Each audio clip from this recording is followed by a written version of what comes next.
Whether it be a personal recording studio or a commercial recording studio, the most important thing is always going to be you.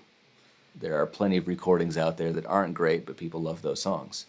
So I think what's most important is always going to be what you, the artist or the creator, has to offer.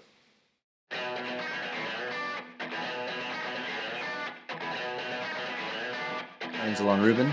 I am a multi-instrumentalist. I play drums in 9 Inch Nails and Airwaves, and I have my own solo music where I write, play, and sing everything. I also score films and write and produce for others.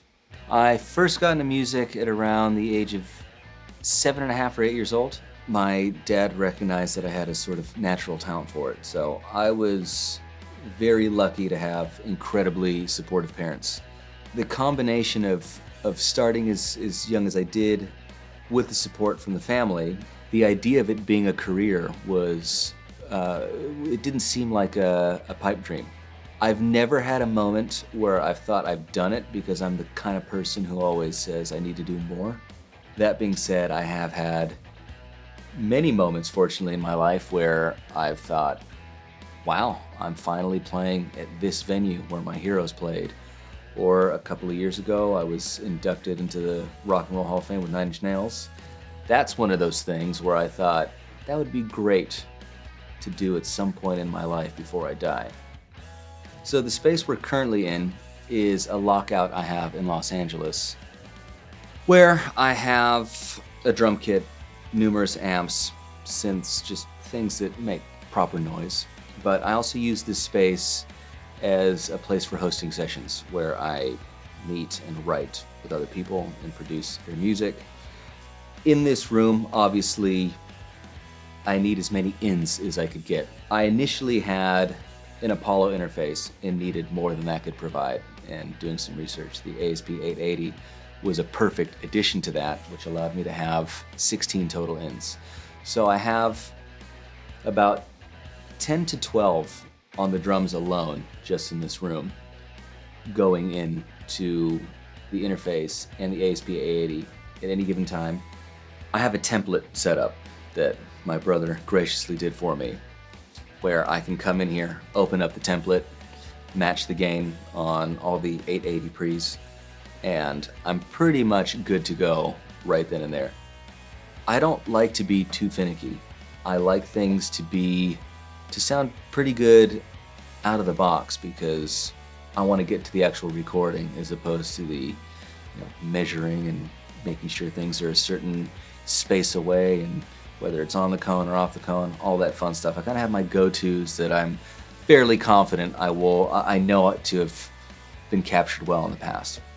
So the song we did today is a song called No Place Left to Go, and considering it's obviously a riff-based song and guitar-centric, that was the origin of the song, that riff. Now in my mind, I knew that I wanted it to have a sort of galloping quality that was achieved by the drums and then other percussive elements, maracas, shakers, and actually a guitar kind of galloping with the whole thing. But whereas it was written from the guitar, as I said, drums are always the first thing to go down.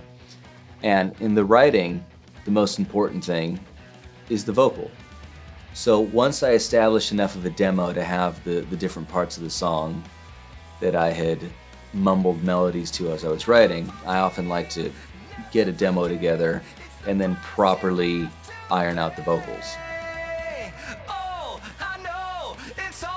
Once a vocal is done, I'm comfortable to record the song properly for what the final version will be.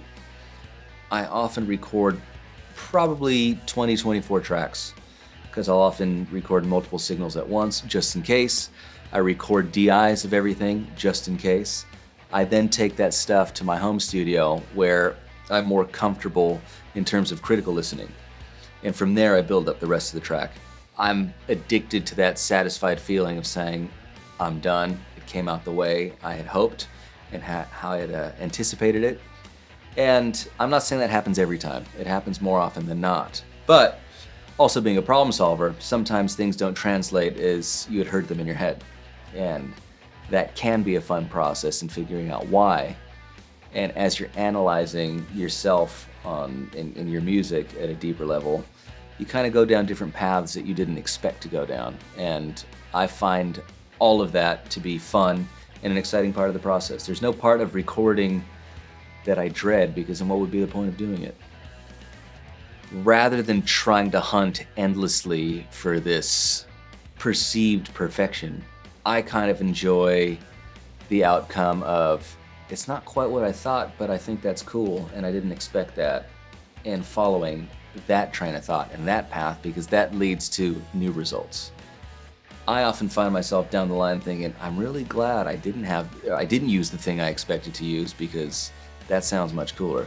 I strongly feel that the most important thing to ensuring success with any recording is what you, the artist, creator, musician, bring to the table. What you write, what you create, how you perform are the things that are most important.